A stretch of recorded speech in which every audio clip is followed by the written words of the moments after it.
Oma Jnanatimirandasya Jnananjana Shalakaya Chakshurun Militam Nena Tasmai Shri Gurave Namaha. Did any shlokas stick in your head when we were chanting? We chanted a few. Any ones that you liked?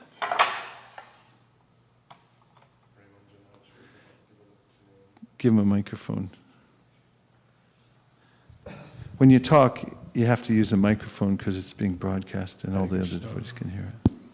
Premanjana Choida Bhakti Velochanena Santa Sadaiva Hridayeshu Vilokayanti Yam Shama Sundaramachintya Gunasvarupam Govindamari Purusham Tamaham Bhajami. That the eyes of the great sages who are absorbed in thinking of Krishna are anointed with the salve of love, and they're able to view the Lord on the television of their heart. I worship the Supreme Lord, Govinda, the first person. And why do you like that verse? Because it talks about how those who are absorbed in the thought of Krishna, their eyes are anointed with the salve of love. So that's an interesting concept for me. That one's eyes would be anointed with the salve of love. Nice. Thank you. Samiprash. Bhagavad Gita 5:23. Shaknotiva yasodhong Shaknoti haiva yasodhong prak sharira vimokshanat kama krothod pavang vegang sayukta sasukhi naraha. That one who's able to tolerate the pushings of lust and anger before giving up the body is a happy person in this world. There's Sukhinara? Sukhinara. Okay. Why do you like that verse? Because it's really practical. Everyone wants to be happy, and everyone's dealing with the crazy mind. Thank you very much. Nice. A good idea to get in a regular daily practice of singing at least the basic shlokas that our Prabhupada has given us. And if you sing them every day or listen to them every day, then you'll start to learn all the shlokas, and then you can go deeply within them. It's good for a lot of reasons. One reason is for purification, and the other is for reference. You'll know where to find them, and you'll know how to quote them if you need them. Today I'm reading from the Srimad Bhagavatam, Canto 5, Chapter 18. The residents of Jambudweep offer prayers. And the text is number 23. Satvam mamapyachuta shirshni vanditam karam bhujam yat twad adhayis sattvatam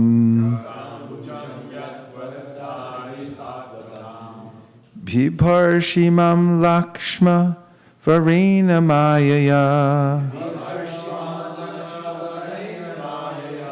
ka ishvarasye hitum ka ishvarasye hitam uhitum vibhuriti saha that tvam you mama of me api also achuta O infallible one Shirshni, on the head. Vanditam, worshipped. Karna ambujam, your lotus hand. Yat, which. Twat, by you. Adhai, placed. Shatvatam, on the head of the devotees. Bibarshi, you maintain. Mam, me. Lakshma, as an insignia on your chest. Varenya, O worshipable one. Mayaya, with deceit. Kaha, who, Ishvarasya, of the supremely powerful controller. Ihitam, the desires. Uhitam, to understand by reason and argument. Vibhuhu, is able. Iti, thus. Translation, O infallible one, your lotus palm is the source of all benediction. Therefore your pure devotees worship it, and you very mercifully place your hand on their heads. I wish that you may also place your hand on my head, for although you already bear my insignia of golden streaks on your chest, I regard this honor as merely a kind of false prestige for me. You show your real mercy to your devotees, not to me. Of course, you are the supreme absolute controller, and no one can understand your motives. Who's speaking? How do you know? Also because it says that she's mentioning that you already bear my insignia of golden streaks on your chest. So that's Lakshmi. Very good. Lakshmi is speaking. And so, without looking up there, what did she just say?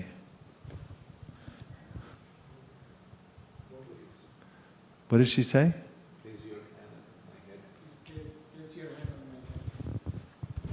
Place your hand on my head, although you are having me on your chest. Okay. Anything else? You all said the same thing. You want to hear it again, what Lakshmi is saying to the Lord? O infallible one, your lotus palm is the source of all benediction. Therefore, your pure devotees worship it, and you very mercifully place your hand on their heads. I wish that you may also place your hand on my head, for although you already bear my insignia of golden streaks on your chest, I regard this honor as merely a kind of false prestige for me. You show your real mercy to your devotees, not to me. Of course, you are the supreme absolute controller, and no one can understand your motives. What did she say? She wants the benediction. She says, although she has the insignia that he has, but she also wants the benediction that he has given to his pure devotees. Nice, Cresswell, thanks. What else? Yes, Bhaktamai. She's saying that his lotus palm is the source of all benediction, and that she would like it placed on his head, on her head. Nice. No one can understand Supreme Personality's motives. Yeah, no one can understand the Supreme Personality of God's motives. Yeah. It's showing that how Krishna loves his devotee so much by this. Like Lakshmi herself is telling that who is so close to Lord, but Lord loves devotees, so is directly, like it's state evidence. Who is very close to devotees is telling directly that He loves his devotees. Yes, another one, Mike? Okay. After Brahma offered his prayers to Lord Krishna, the Lord didn't say anything. Brahma couldn't understand what he was thinking because he's so grave. All those prayers bowing down, and Krishna just didn't say a word.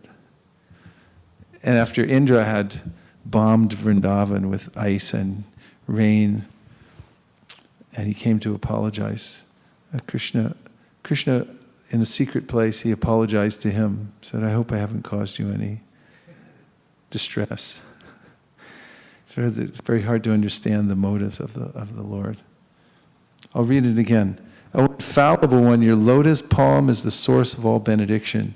Therefore, your pure devotees worship it, and you very mercifully place your hand on their heads. I wish that you may also place your hand on my head, for although you already bear my insignia of golden streaks on your chest, I regard this honor as merely a kind of false prestige for me. You show your real mercy to your devotees, not to me. Of course, you are the supreme absolute controller, and no one can understand your motives.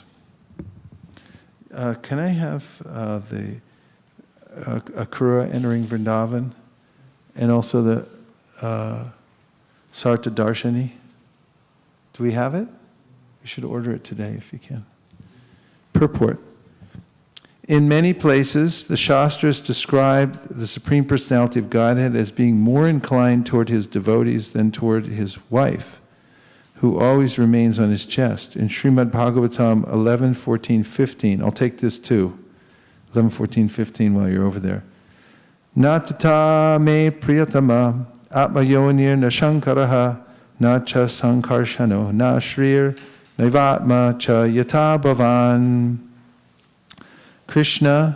Here Krishna plainly says that his devotees are more dear to him than Lord Brahma, Lord Shiva, Lord Sankarshan, the original cause of the creation, the goddess of fortune, and even his own self. Elsewhere in Srimad Bhagavatam 10.9.20, I will take that too, 10.9.20, Shukadev Goswami says, Nemam varinsho na pavo, nashrir apyanga sangshaya, na prasadam libere gopi, yet tat prapya vimuktidat. The Supreme Lord, who can award liberation to anyone, showed more mercy toward the gopis than to Lord Brahma, Lord Shiva, or even the goddess of fortune, who is his own wife and is associated with his body.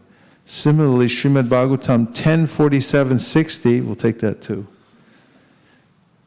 Nayam Shriyonga Unitana Rate Prasada Swaryoshitam Nalina Ganda Rucham Kutonya Rasotsavesya Bujadanda Grihit Kanta Labdhashisham Yad Udagad Vrajasundarinam. The gopis received benedictions from the Lord that neither Lakshmi Devi nor the most beautiful dancers in the heavenly planets could attain. In the rasa dance, the Lord showed his favor to the most fortunate gopis by placing his arms on their shoulders and dancing with each of them individually. No one can compare with the gopis who received the causeless mercy of the Lord. So I'm just going to look at a few of these verses more carefully before I go into the next part of the purport. 11, 14, 15.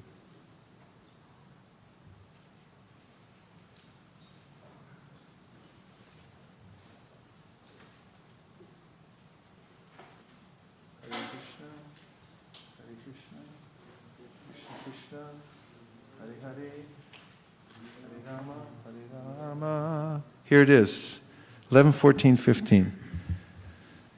Natata me priyatama Atmayonir na shankaraha Na cha sankarshana na shrir Naivatma cha yata bhavan.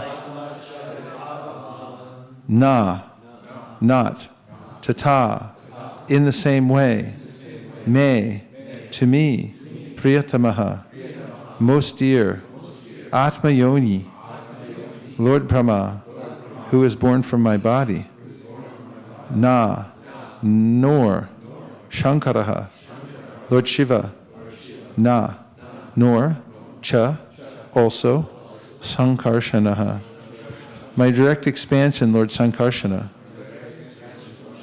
na, nor, Shri, the goddess of fortune, na, nor, eva, certainly, atma, my own self as the deity, cha, also, yata, as much as, bhavan, you. Translation, my dear Uddhava, neither Lord Brahma, Lord Shiva, Lord Sankarshana, the goddess of fortune, nor indeed my own self were as dear to me as you. Purport. The Lord has described in the previous verses the unalloyed love of his pure devotees for him, and now the Lord describes his love for his devotees. Atmayoni means Lord Brahma, who is directly born from the Lord's body. Lord Shiva always gives great pleasure to Lord Krishna by his constant meditation upon him, and Sankarshana or Balaram is the Lord's brother in Krishna Lila. The goddess of fortune is the Lord's wife, and the word Atma here indicates the Lord's own self as the deity. None of these personalities, even the Lord's own self, are as dear to him as his pure devotee Uddhava, and a Kinchana devotee of the Lord. Someone say a verse that has the word akinchana in it. Mike. Janmaishvraya Shuddha Shri Viredamaramata Puman Naivarhattivata Tumvayatamakinchana Gochara. That only those that are akinchana, or without anything, are capable of attaining Krishna, or actually fully worshiping Krishna. Yeah, they can worship with sincere feeling. Nice. Akinchana gochara. Krishna is the property of the materially impoverished. Like at the beginning of Devahuti's prayer, she said, I'm sick and tired of the material senses and their agitation. Now I'm ready to surrender. That's the simple beginning to devotional service. One's desire to surrender to Krishna and give up false designations. Srila Madhvacharya cites from Vedic literature the example that a gentleman sometimes neglects his own interest and that of his children to give charity to a poor beggar. Similarly, the Lord gives preferences to a helpless devotee who depends completely on his mercy. The only way to obtain the Lord's mercy is through his causeless love, and the Lord is most lovingly inclined towards those devotees who are dependent on him. Just as ordinary mothers and fathers worry more about their helpless children than about those who are self-sufficient. Thus, even if one lacks any material qualification, one should simply depend upon the Supreme Personality of Godhead without any other interest, and surely one will achieve the highest perfection of life. And then we read in the purport,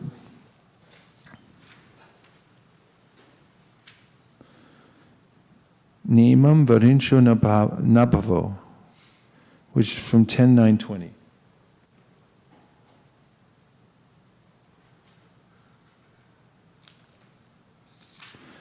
This verse says, oh yes, 10.9.20.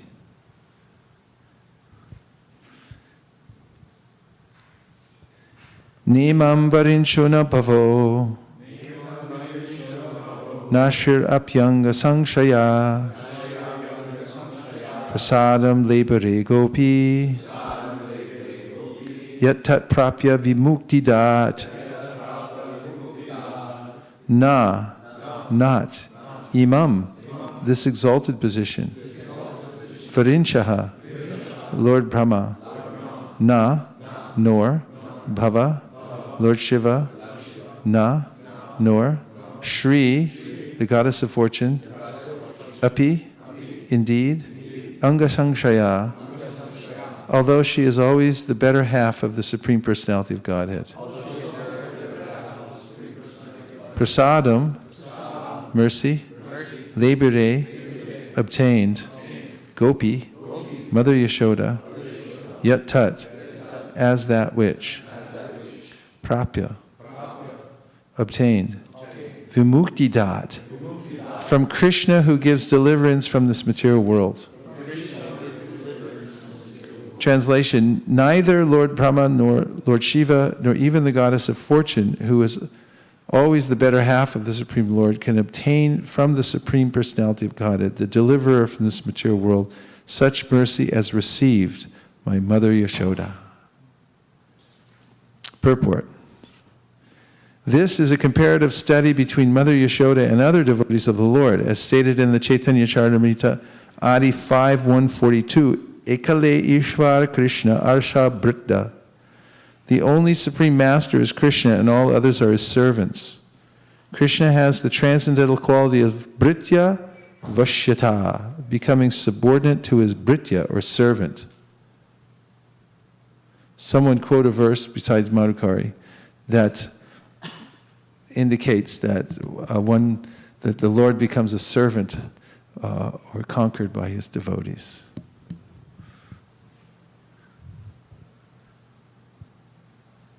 Just say where it is from. Oh, go ahead. I was going to say, Yeyata mam prapadyante, tam stataiva bhajamyaham. I can't remember the rest. Mama. Mama Vartmanuvartante, Vartmanuvartante, Manusha Partasarvasha. Manusha Partasarvasa. So tell what the verse means and then defend your choice of verses, please. Well, the verse, Krishna is saying that however my devotee surrenders, I reciprocate accordingly. And the second part of the, I can't remember the, oh yeah, and whoever follow all paths are, he's saying all paths are essentially his path. Anyway, the reason why I was thinking that verse substantiates that point is because Krishna's tying himself to that promise that if anybody surrenders to him, he'll reciprocate accordingly. So it seems like it's relative. Pretty good. I like the theory. Okay, go ahead. Sundar. There is a verse, Aradhanam Sarvesham Vishnu Aradhanam Param. I'm forgetting the Tasmat third. Parataram Devi, Tasmat Parataram Devi. Tadiyanam Samacharam. Tadiyanam Samacharam. Right. So this is Lord Shiva telling Mother Parvati that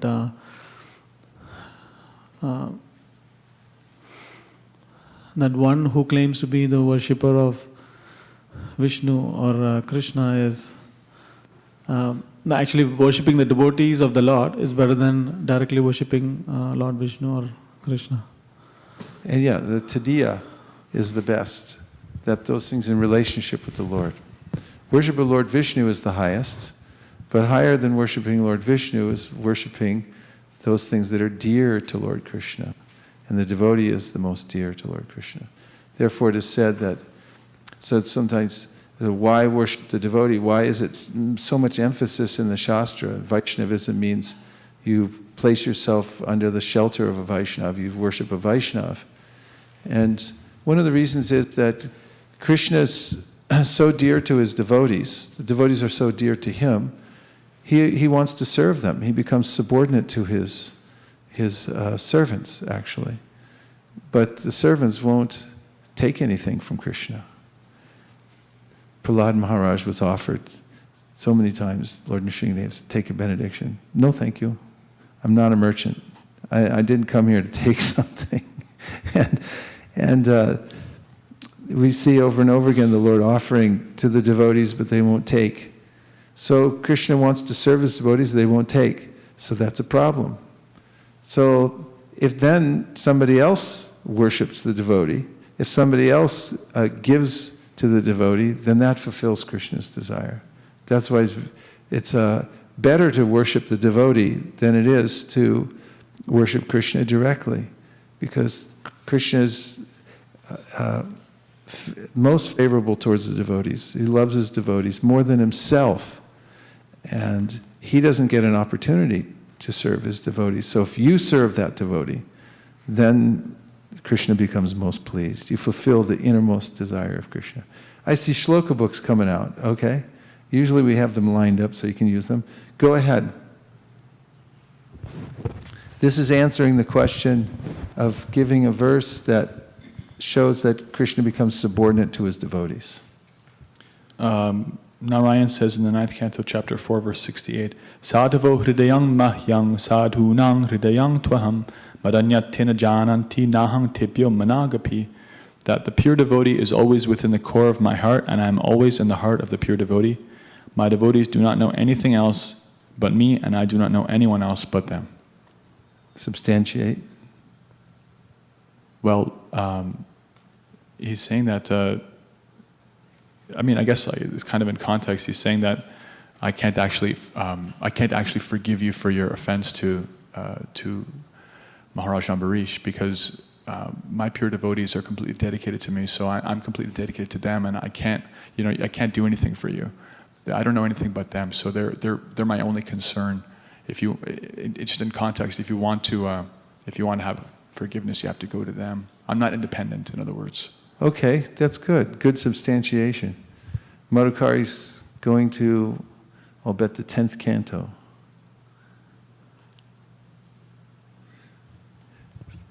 Okay, Madhukari and then Pranahari. Na sadhayati mam yogo, na sankyam dharma udhava, na svadhyastapastyago yata bhaktir mamurjita. Good verse.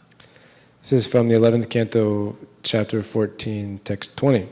My dear Uddhava, the unalloyed devotional service rendered to me by my devotees brings me under their control. I cannot be thus controlled by those engaged in mystic yoga, Sankhya philosophy, pious work, Vedic study, austerity, or renunciation. Verse number again? 11, 14, 20. Sariyati mam yogo. Na sankhya. Sorry. What is it? Na sadhayati. Na sariyati mam yogo. Na sankyam dharma udava.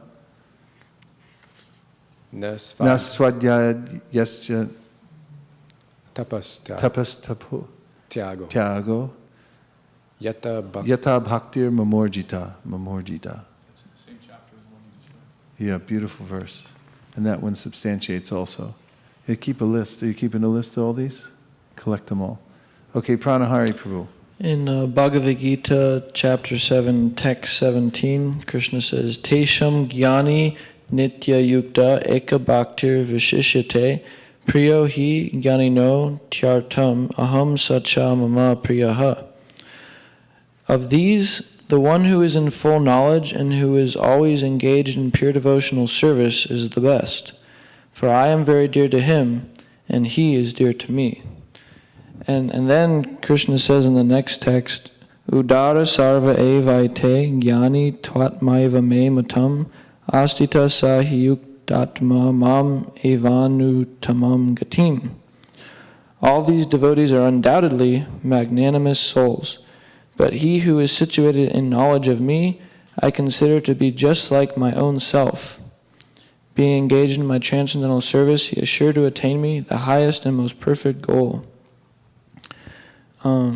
So these two verses illustrate that the devotee is very, the pure devotee is very dear to Krishna. Krishna says he is dear to me, and he considers such a devotee to be just like his own self, and thus he wants to render service to his own devotee. Thank you. That was a good one. I didn't expect that one. Are you thinking 10th canto? Lord Brahma? Okay.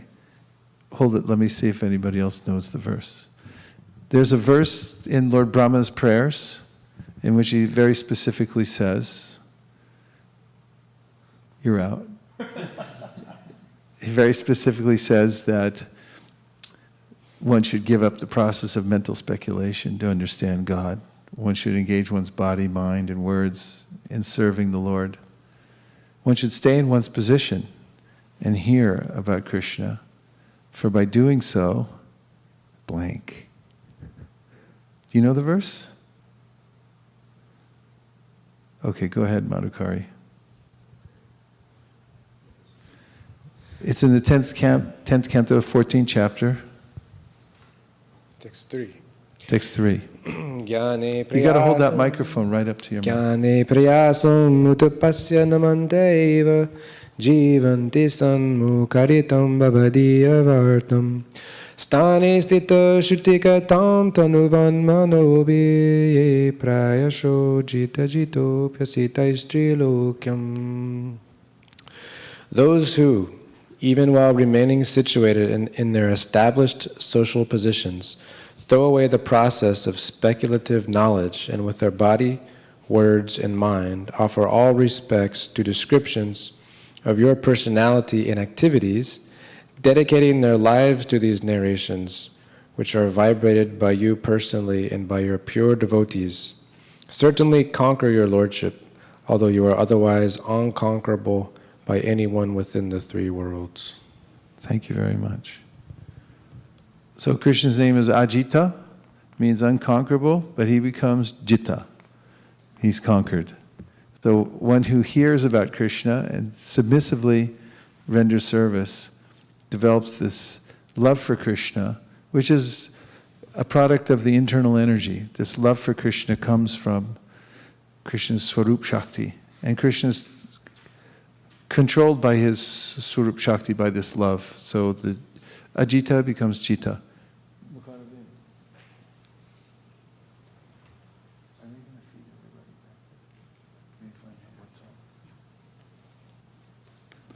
So we found some evidence that Krishna is so favorable towards his devotees that he considers them more dear than even his own self, and that he can be conquered by the love of his devotees. We've established that, haven't we? We have enough evidence for now. We can find more, but we'll take that for now. Yes, and a question coming from Ramananda Saka Prabhu.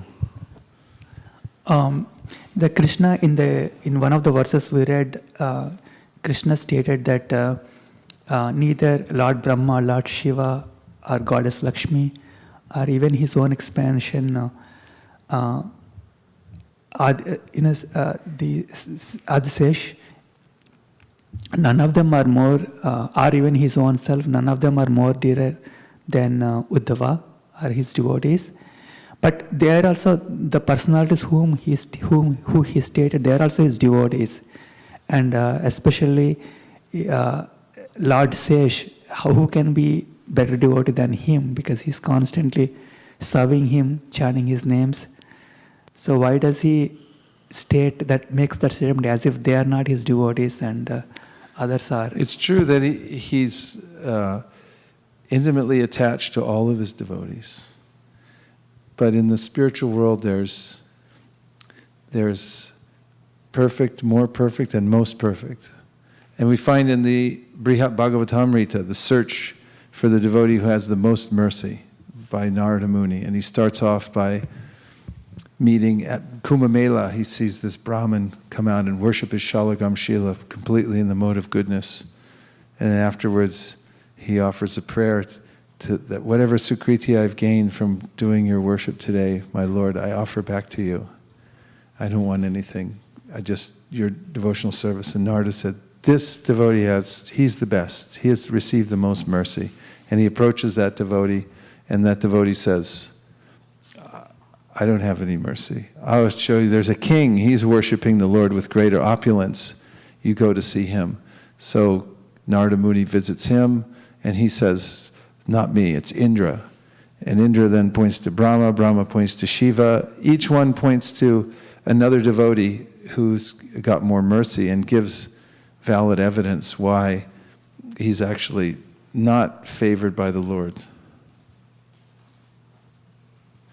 And so the search ends in Vrindavan with the gopis whom Narada is directed towards finally, and he meets the gopis who have, as one says, achieved the most mercy and the most dear to the Lord. But then they say, we're insignificant. They feel themselves insignificant.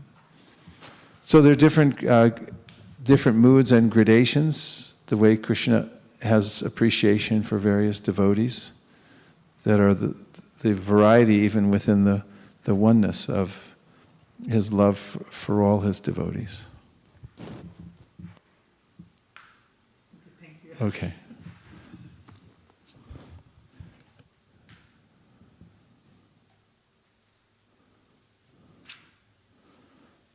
Okay, now where was I?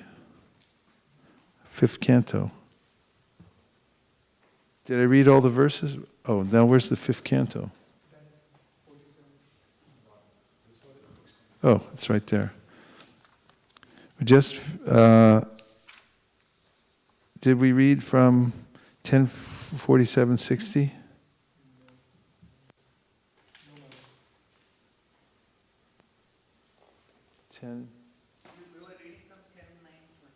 Okay, this is from 10:47:60. And we are going to feed you this morning. Soon.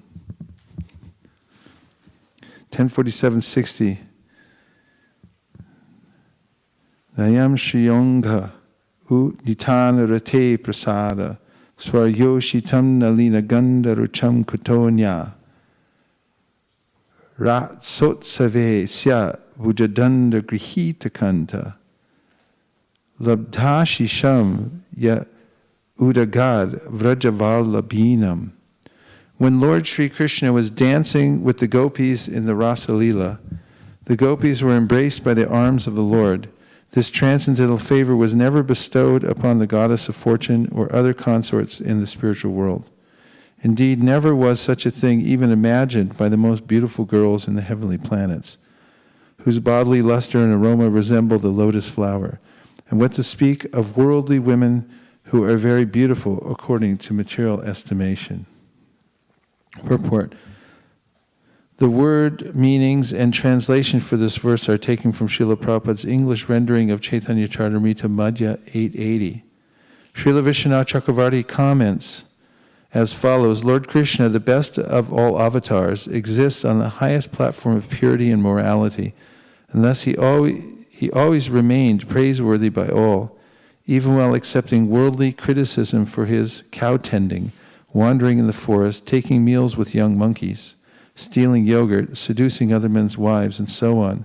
Similarly, the gopis, who are constituted of the Lord's pleasure potency, achieve the highest standard of purity and auspiciousness, even in comparison to the goddesses of fortune, and thus the gopis are supremely glorious, even though they were criticized by worldly people, because they were mere cowherd women living in the forest and behaving in an apparently improper way. And now, I'm going on with the purport in the 5:18:24. I'm in the second half of the purport. In the Chaitanya Charitamrita, it is said that no one can receive the real favor of the Supreme Personality of Godhead without following in the footsteps of the gopis. Even the goddess of fortune could not receive the same favor as the gopis, although she underwent severe austerities and penances for many years. Lord Sri Chaitanya Mahaprabhu discusses this point with Vyankatabhata in the Chaitanya Charitamrita. Who does he discuss it with? In which part of the Chaitanya Charitamrita? 9, 111 through 131.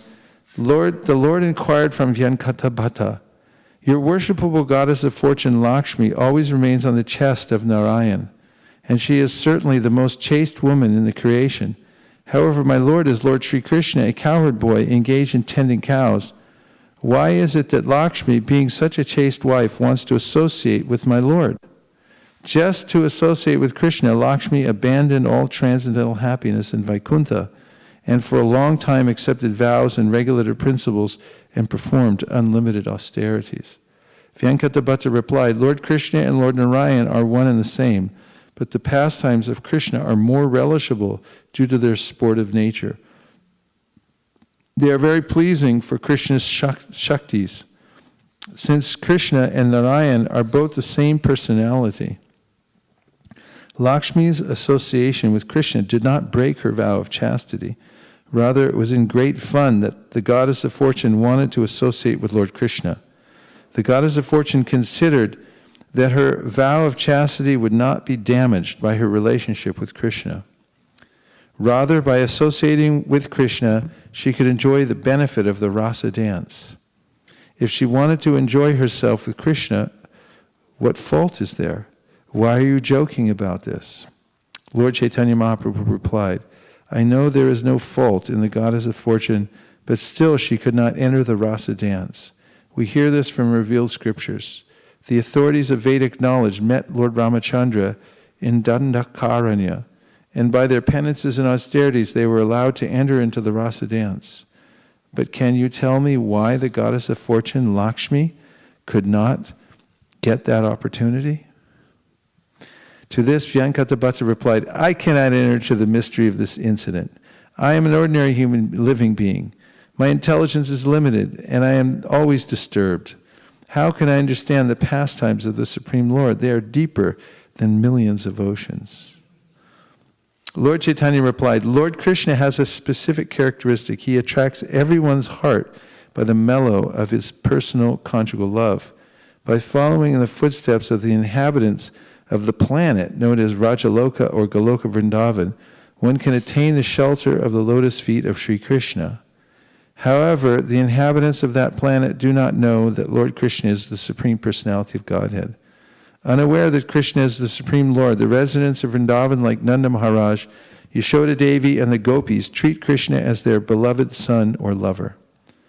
Mother Yashoda accepts him as her son and sometimes binds him to a grinding mortar.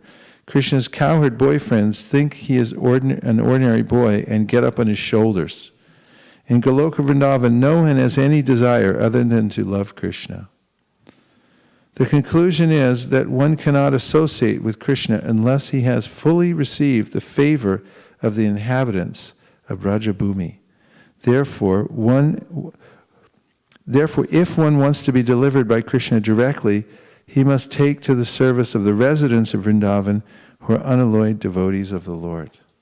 So this service to the residents of Vrindavan is mentioned in the Nectar of Instruction we read just earlier.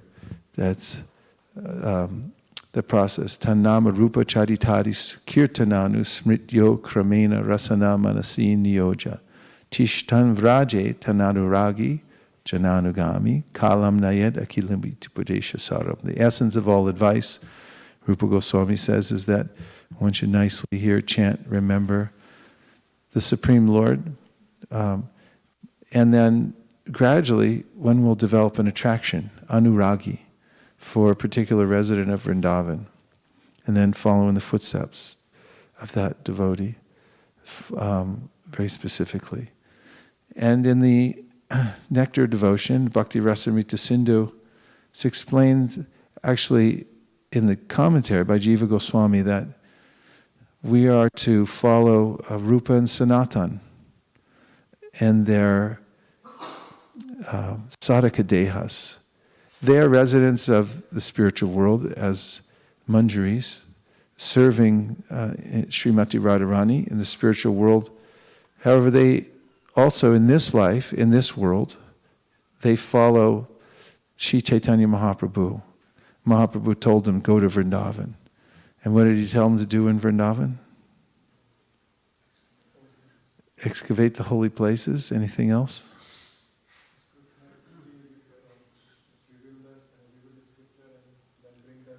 Scrutinize all the Vedic scriptures and then bring out, show the path, illuminate the path of bhakti. Did somebody else say something?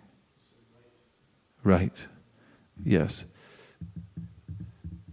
Nana Shastra Vichara Naika Nipano Shadharma Samstapako. They studied meticulously and then they wrote for the benefit of all the people to establish this sampradaya. And therefore, Jiva Goswami says that it's important that one follow in the footsteps of the sadhaka dehas of Rupa and Sanatan. That one can do by helping to spread the Sankirtan movement. This kind of work that Prabhupada gave us of hearing and chanting and then going about distributing books, chanting Harinam, so forth. This follows in the footsteps of Rupa and Sanatan and is the practical way in this life as we're sadhakas to develop this attraction within the heart. And then actually the Chaitanya Charitamrita, Lord Chaitanya gives the instruction that the devotee is living in Vrindavan within his mind and heart, and externally is working as a sadhaka and performing the external acts of devotional service as were given to us by Rupa Goswami, because we're Rupa Nugas. We follow in the footsteps of Rupa Goswami. Questions or reflections so far?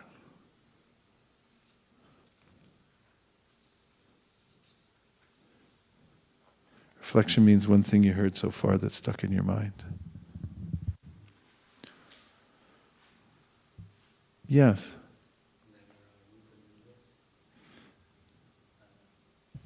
What was stuck in my mind is they said we're Rupa Nugas, we're servants of Rupa Goswami. Yeah, we follow. Follow in the footsteps. Follow footsteps of Rupa Goswami. Yeah. What else stuck? It's nice to be a Rupanuga. Yes. You got to use the microphone, otherwise you don't get counted in the Brihat Madanga.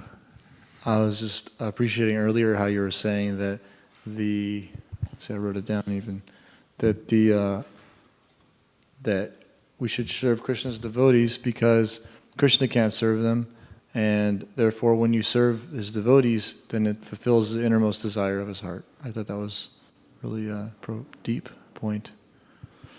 Nice. Good reflection. What else? Maharaj, I like that the residents of Vrindavan, how elevated they are in our mind when we go to Vrindavan. We should have that mindset, because sometimes externally you may not comprehend that. So such constant reminder is very important. Thank you very much. Yeah. And that actually reminded me, I wanted to welcome Bhakti Linda and Bhakti Raven. Hare Krishna. Let's give a little more hand than that, though.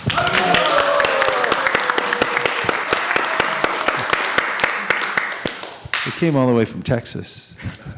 That's not easy.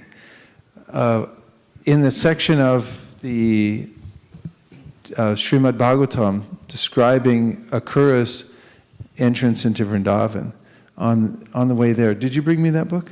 It's here. Can you give it to me? Otherwise, I'll be searching.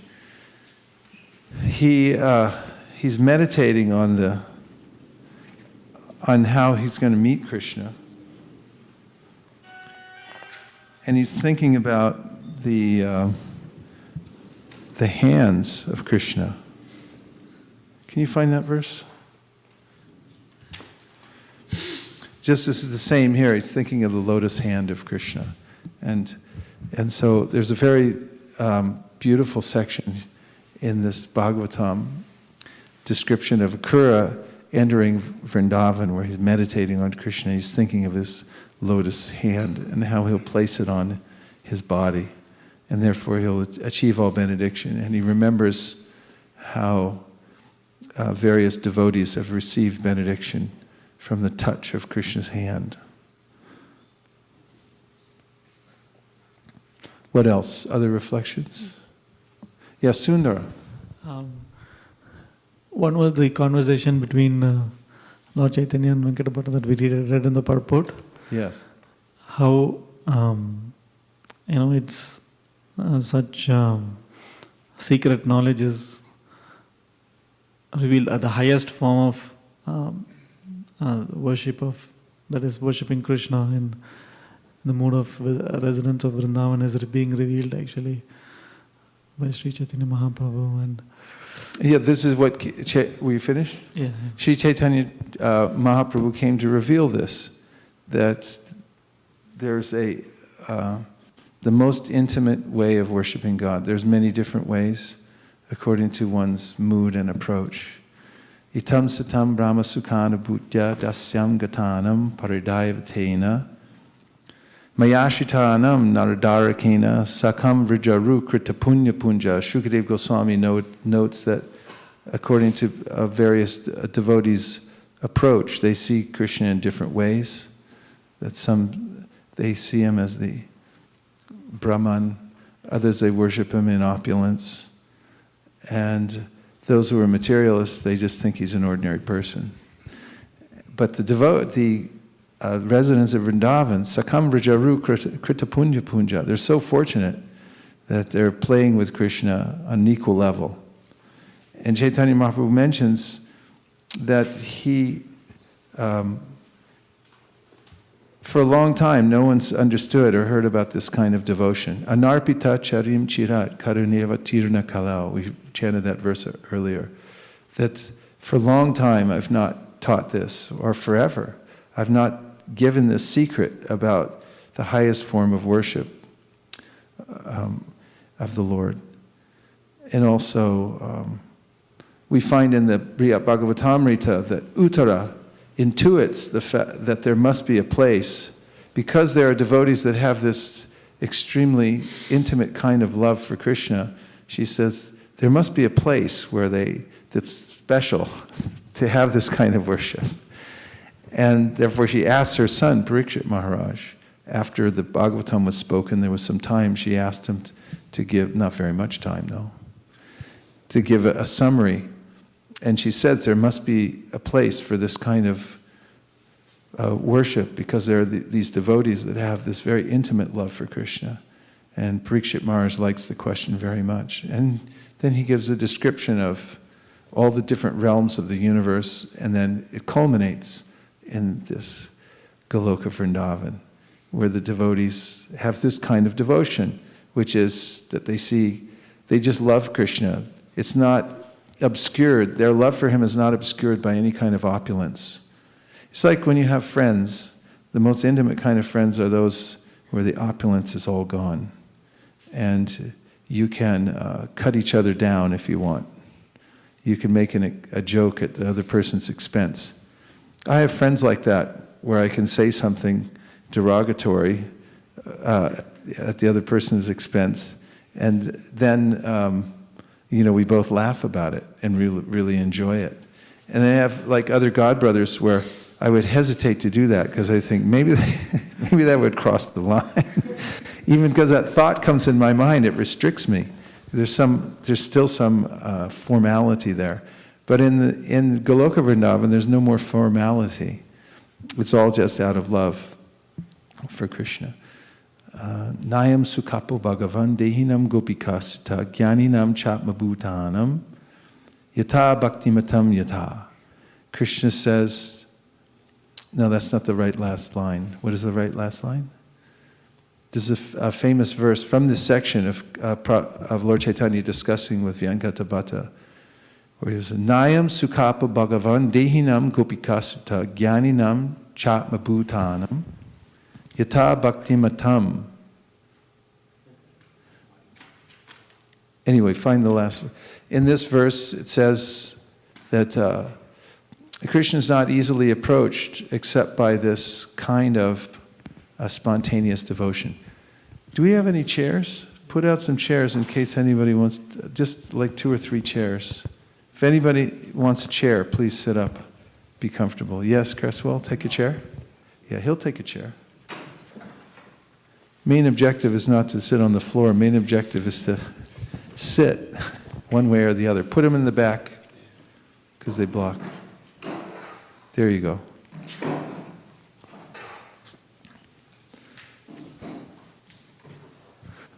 Any other points? Reflections? Yes. I also like that point when you said that although when Narada Muni found the gopis to be the highest devotees, their form of worship was the highest, they just didn't recognize that. They felt themselves very insignificant, and that's just so inconceivable to me. Sure. And then sometimes there's ways in which it's possible someone might be in a particular group in devotional service, and then because they're getting some kind of good association, or they'll then feel privileged that we have higher information, and then they'll think, well, everybody else, they don't know anything. But this is contrary to the mood of advancement. Actually, as one becomes more advanced, one feels less qualified. You found it. What's the last line?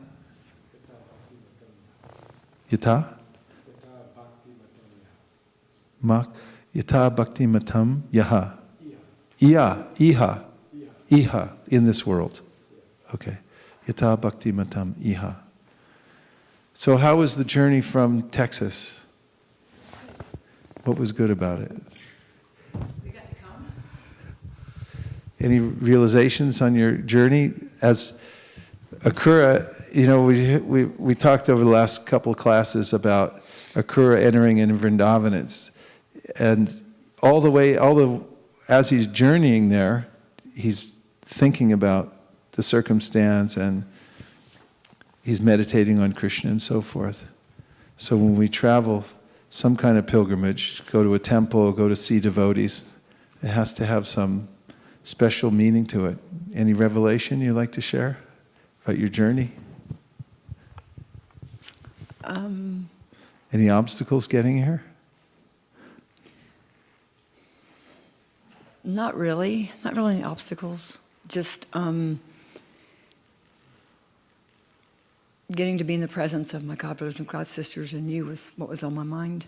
And Krishna came through and provided that. Nice. So the plane ride was over 3 hours, but it just didn't seem like it. Krishna was very merciful. Great. Raven? Well, I'm here by the grace of Krishna and his devotees, and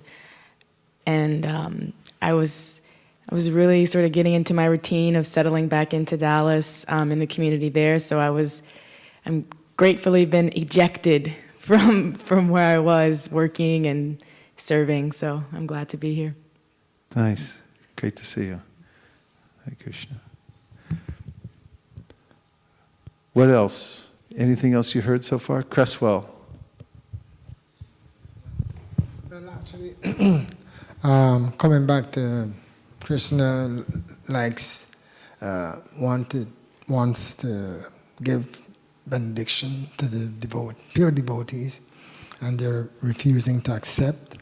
But if we serve the pure devotees, then he gets the chance to serve the devotees, because through the devotees, when we serve the pure devotees, he serves the devotee through.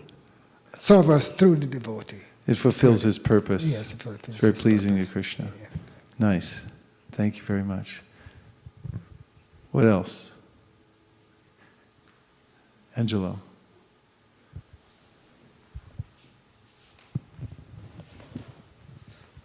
I heard you mention that the more one makes advancement, the more humble they become, and they feel themselves insignificant, and how they can improve more in their devotional life. Yeah. And there's a description by Narada Muni in the Brihat Bhagavatamrita about this proportionate increase in dainya, or utter humility, as one's advancing towards prema. There's this devotee has a sense of utter humility. And then he recommends that one cultivate that. And that, of course, that always leads into a discussion about what that means. Should you become a pushover in this world and simply allow people to walk over your head and so forth? It doesn't mean that. Humility doesn't mean loss of self-esteem, but it means more and more that one sees oneself as the servant and not the center. And it's a relief, actually, to see one's real position, that I'm actually not the center, Krishna's the center. And when one surrenders to that existential reality, one becomes fulfilled, actually. There's a fulfillment in this utter humility and a great satisfaction, whereas in lack of self-esteem, one is invested so much in the ego, in one's sense of, I am the center.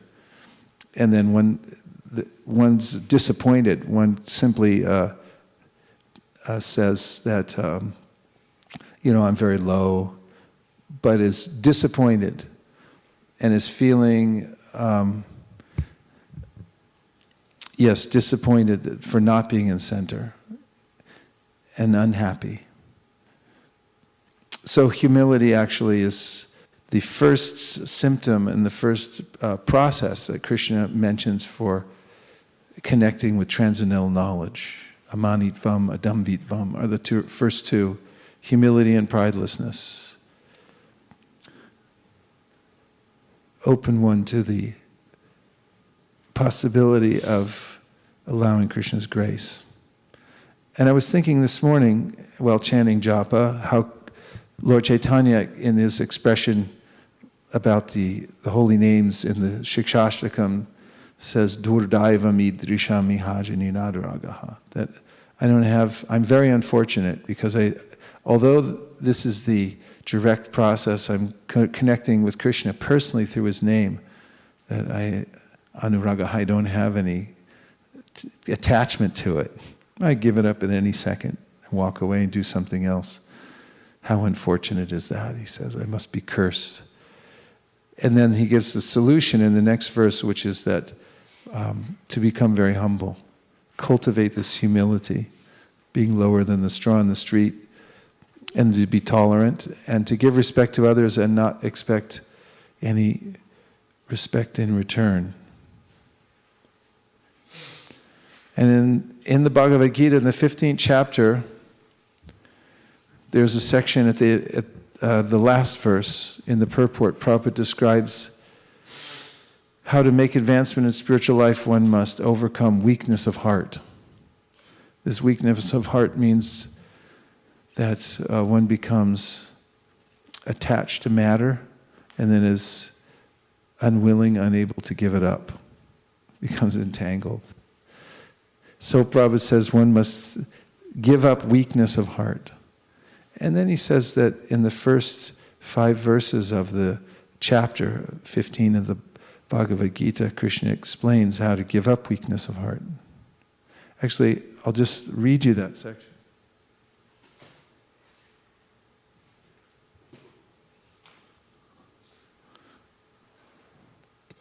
Does that resonate with anybody?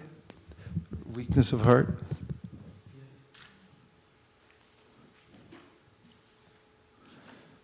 It's a popular topic. I know that because I've talked about weakness of heart several times in classes and seminars, and it always seems really interesting because it's a conundrum. In the last paragraph of the 15th chapter, 20th verse of Bhagavad Gita, while one is performing devotional service in the association of pure devotees in full Krishna consciousness, there are certain things which require to be vanquished altogether. The most important thing one has to surmount is weakness of heart. Somebody look up the word surmount. The first fall down is caused by the desire to lord it over material nature. What is the first fall down? Why would a living entity desire to lord it over material nature, do you suppose? Give 3 reasons why a living entity would want to lord it over material nature. Bhakti Mike, and then Sundar. He may have a puffed up ego. May have a puffed up ego. And how would that lead him to want to lord it over material nature? Unpack that a little bit. He would think that his possessions belong to him, or that he's the lord of everything that is around him, his family, his work. He could be like a businessman that's really puffed up, drives a really nice car. Could we say he has a false ego? False ego. We use that, ahankar. There's a way in which he's thinking that there's a possibility for me to actually own and control these things. For instance, in the verse, in the 2nd chapter of the Gita, Krishna says, Jayato vishayam pumsam sangasteshu pajayate. And he uses the word jayato, which means when one contemplates the objects of the senses. And when we look up the word contemplate in the dictionary, you find it has a meaning that indicates that one sees some possibility in actually, when one looks at something, he thinks about it in terms of what he can get from it. So a person in false ego may be illusioned that when he or she looks at the world, that I can take that for myself. So there's a misunderstanding. 2 more reasons, Sundar? I mean, one is in delusion that there is happiness and satisfaction that one can achieve from lording it over. Okay, if you really think there's something in it for you, then why wouldn't you go for it, right? Okay, Cresswell, what were you going to say? I was saying, okay, if he wants to control everything, that means he wants praise, he wants adoration, and he wants to to control everything. He wants to be God. Okay. Now I'm asking why that might come up for a living entity. If a living entity is not the controller of the material world, why does that come up in his psychology in the first place? Nagar Kirtan? Causeless rebelliousness. Okay, where does that come from? If you just say causeless, it's not getting us anywhere. You know, if it's causeless, then we can't do much about it. You want to say more? Although that is some way of describing, sometimes say causeless, this or that, but it kind of leads you to a dead end. Because how are we going to overcome something that's causeless? Okay. The Acharya has also mentioned that it's caused by ignorance, in a sense. Okay. Say more about that. Ignorance of our real position, ignorance of the fact that if we try to control, everything will be unsuccessful. Ignorance of the pleasure involved in actually being a servant. But how do you get there in the first place? In other words, yes. I was going to say false identification with this body. You think you're only this body and matter, and you're not the spirit. Yeah, but soul. why? Why does the living entity get in that position in the first place? And we are part and parcel of Lord. We have tiny, same characteristics with Krishna. Yeah, that's what I was trying to get to. Is the fact that Krishna has this quality of being the supreme controller. We're a tiny living entity, so we have the same quality. But because we're tiny, if we look at material, Krishna can glance at material nature and he doesn't get affected. What happens when he glances at material nature? Lord Shiva is manifest. If I glance at material nature, then Dhyato Vishayam Pumsam, I make a sangha with it, and then she drags me down. Daivahi Esha Gunamayi Mama Maya Duraya. I can't overcome it because I'm tiny. And that impetus might be there to look at it and control it because it's there within Krishna, so we have the same quality, so it's there within us. That's how we could get there, to that position. And then become influenced by the after effects. I mean, a human being is smart enough to build a television, use the intelligence to do that, but then he becomes captured by it, ends up sitting 7 hours a day, drool coming out, just looking at the screen. But he gets himself into it, but then he becomes captured by it. Okay. The first fall down is caused by the desire to lord it over material nature. So Krishna has desire, we're the same stamp. We have desire also, but if it becomes misdirected out of curiosity or any other thing, then we can be swept away by Maya because we're tiny. Thus, one gives up the transcendental loving service of the Supreme Lord. The second weakness of heart is that one increases the propensity to lord it over material nature. He becomes attached to matter and the possession of matter. What's the second one? How much can you increase it?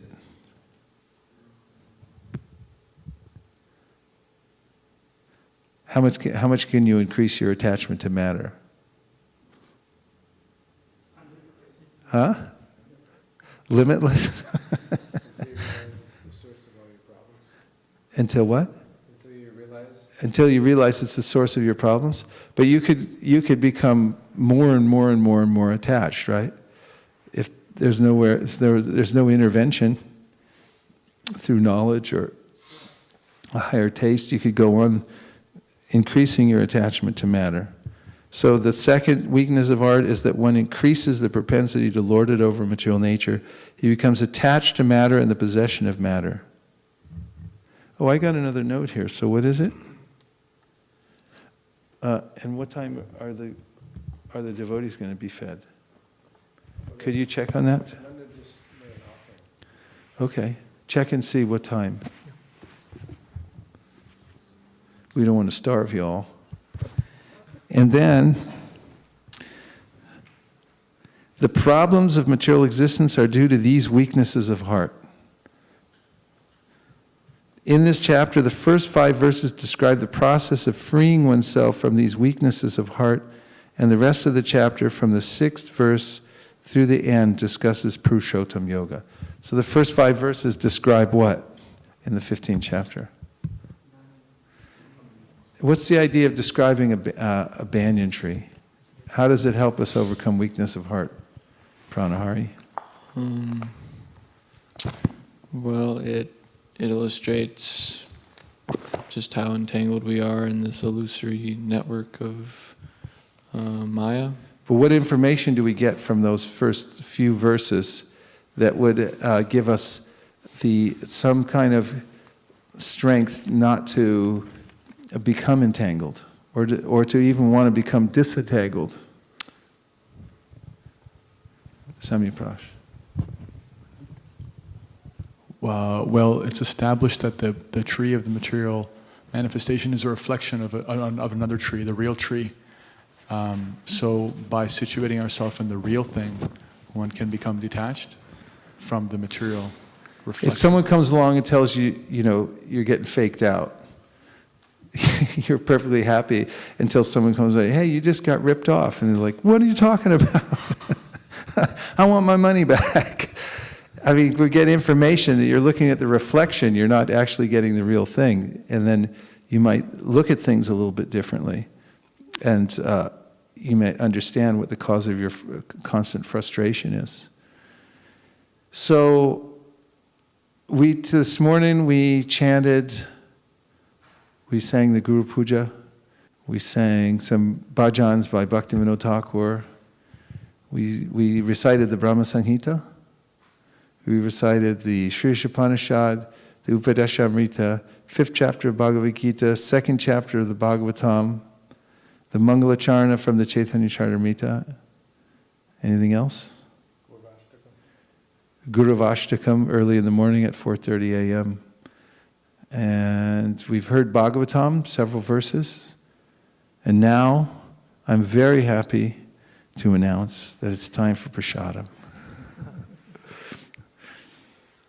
And I'm not sure what the arrangement is, but we'll find out in a moment. Where are they going to serve prasadam? Okay. They're serving where? There's not enough room for everybody there, is there? Okay, it's a nice day outside. You can have a picnic. Nachari Armarman, Nachari Armarman, Nachari Armarman, Nachari Armarman, hey, Nachari Armarman, Nachari Armarman, Nachari Armarman, Nachari Armarman.